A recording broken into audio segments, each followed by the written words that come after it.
bisa coba jelaskan sekilas tentang brand yang ditawarkan dalam Brandpreneur 2023 ini, mungkin bisa ceritakan terkait UMKM ini. Iya, jadi kami kan handicraft dari Kota Kupang, Nusa Tenggara Timur. Brand ini berdiri sejak tahun 2018, di mana ketika itu saya memutuskan untuk memulai usaha ini ketika saya resign dari kantor ya, di kantor. Kemudian saya memutuskan untuk membuat sebuah karya dalam bentuk seni, karena kebetulan saya ini suka aksesoris, sehingga saya ingin mengembangkan hobi saya. Tadinya hanya untuk mengembangkan hobi ya, yaitu suka dengan aksesoris. Tapi ternyata peluang ini merupakan peluang yang sangat baik, khususnya di bidang aksesoris, khususnya tenun. Karena kami di Kupang itu kan banyak tenun nih, tenun yang sangat bagus gitu.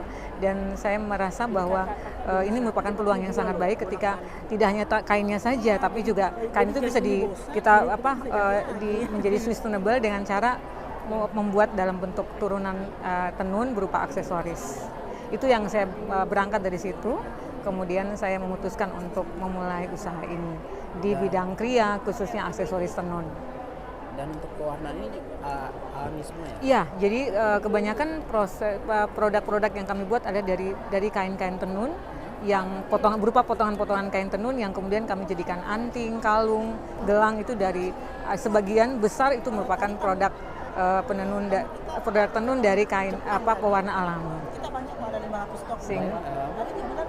Sudah berapa kali sih mengikuti event ini, dan mungkin bisa ceritakan sedikit terkait proses dari mengikuti event ini hingga bisa lolos ya menjadi 700 orang. Oh iya, baik. Jadi sebetulnya ini maksud saya Brandpreneur ini sebenarnya kami sudah lihat dari tahun lalu ya, tapi waktu itu kami belum berkesempatan untuk mengikutinya, sehingga di tahun ini kami sangat senang gitu, excited untuk segera bisa ngikutin program Brandpreneur. Dan puji Tuhan kami berhasil lolos dari sekian banyak ya, dan masuk dalam 700 UMKM yang terpilih pada tahun ini. Salah satunya kami Ken Handicraft.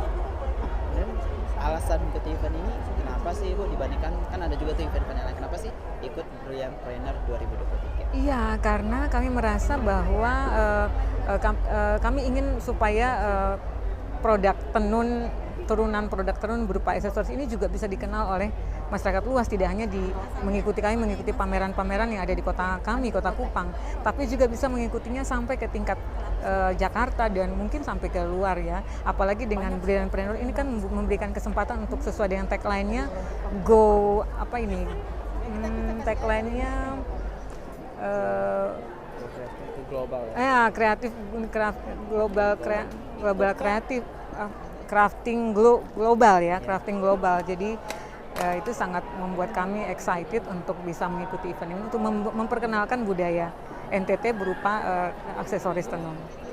Kemudian Bu, terkait manfaat itu udah ada nggak sih manfaat yang dirasakan di hari pertama ini dari event ini? Iya, manfaatnya terus terang kami sangat senang juga ya, karena manfaatnya sangat terasa bagi kami, di mana ya banyak antusias juga ya, ada beberapa pengunjung juga, banyak pengunjung yang juga mampir ke booth kami, dan kami juga tidak menyangka ketemu dengan pelanggan kami juga yang ternyata juga sudah membeli produk-produk kami di toko kami, yang kebetulan kami juga punya toko di Sarina. Iya, sehingga sangat senang ketika ada berjumpa dengan pelanggan-pelanggan kami yang memang sudah loyal dengan produk-produk kami dan tidak merasa asing, sehingga bisa bertemu kami langsung sebagai pemilik dan sekaligus pembuat aksesoris ini. Ini dari pengunjung tadi juga ada yang dari luar negeri ya? Ya, iya, benar. Jadi ada pengunjung kami yang merupakan pengunjung loyal, dan ternyata mereka dari Jepang yang memang katanya suka dengan produk kami yang simple dan sederhana. Ya, simple menurut mereka, tapi bernuansa tetap etnik ya, kedaerahan. Target apa sih yang diharapkan dalam event ini, baik dari sisi pengunjung, omset, dan yang lainnya? Target kami sih hari ini sama 4 hari bersama dengan Brandpreneur ya, kami bisa menaikkan omset penjualan sebanyak-banyaknya. Target kami sih kalau memang barang ini laku, wow itu sangat menarik sekali ya, dan penjualan meningkat juga, yang pasti omset sudah pasti meningkat. Berapa persen Bu targetnya omset? Kami sih nggak muluk-muluk sih ya, tapi harapan kami sih kalau ya mungkin naik 50% sampai 75% itu sudah luar biasa banget. Amin, amin. Yang 6 tuh, ini kan transaksinya dilakukan digital ya. Digital. QRIS, Iya. Brimo ya. Iya. Itu dengan adanya Brimo ini apakah memudahkan dari segi transaksi dan apa saja manfaat yang dirasakan?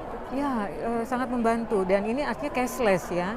Jadi kami artinya juga pengunjung kita mengajak untuk memang mengajak untuk mengedukasi mereka juga untuk membayar secara cashless. Dengan adanya Brimo, ya itu sangat membantu dan cepat. Hanya tinggal ini transaksi lewat EDC atau KRIS sudah terhubung semuanya. Ya, saya kira itu. Tambahan pertanyaan, apa kesan Ibu terhadap BRI? Apakah BRI merupakan bank modern dan produknya friendly terhadap Gen Z dan milenial, atau bank desa yang kolot atau konservatif dan identik dengan orang tua? Kalau boleh jujur ya, zaman dulu ya, mungkin ketika saya masih kuliah, bayangan saya seperti itu. Zaman dulu ya, ketika saya masih kuliah itu. Tapi wow, ini BRI malah menurut saya semakin jauh dari yang kesan itu. Yang ada justru BRI dengan banyaknya produk yang bisa dinikmati oleh kaum milenial, termasuk saya juga, yang walaupun juga senang lah, artinya layanannya sangat efektif dan sangat bagus. Dan menjangkau milenial yang pastinya. Yang kedua itu, produk atau layanan apa sih dari BRI yang menurut Ibu paling friendly terhadap Gen Z dan milenial, dan apa alasannya? Kalau saya sih Brimo ya, Brimo masih merupakan produk andalan ya, yang sangat friendly, kira-kira gitu. Itu udah pakai Brimo udah berapa tahun? Sebenarnya Brimo itu kami sudah pakai karena memang anak saya juga pakai, suami saya juga pakai, saya juga apalagi saya juga penerima KUR ya, jadi saya itu sangat membantukan. Pengguna setia. Iya, pengguna setianya. Kemudian ketiga itu, menurut Ibu apa yang membedakan BRI dibandingkan bank lain, itu baik dari sisi layanan maupun produk? Ya, yang membedakan itu tadi yang seperti saya bilang, BRI itu produknya itu kekinian. Dan aksesnya juga efektif dan cepat. Terakhir, harapan untuk BRI ke depan? Harapan kami dari UMKM ya, BRI terus menjadi yang terbaik, bank yang terdepan dan terbaik bagi kami para UMKM dan bagi semua pengusaha di luar sana ataupun semua orang, masyarakat Indonesia khususnya. Dan juga diharapkan tahun depan dan seterusnya BRI juga dapat terus melaksanakan kegiatan ini BRI dan Preneur di tahun depan, dan yang lebih lagi untuk go globalnya. Ya, saya kira itu ya.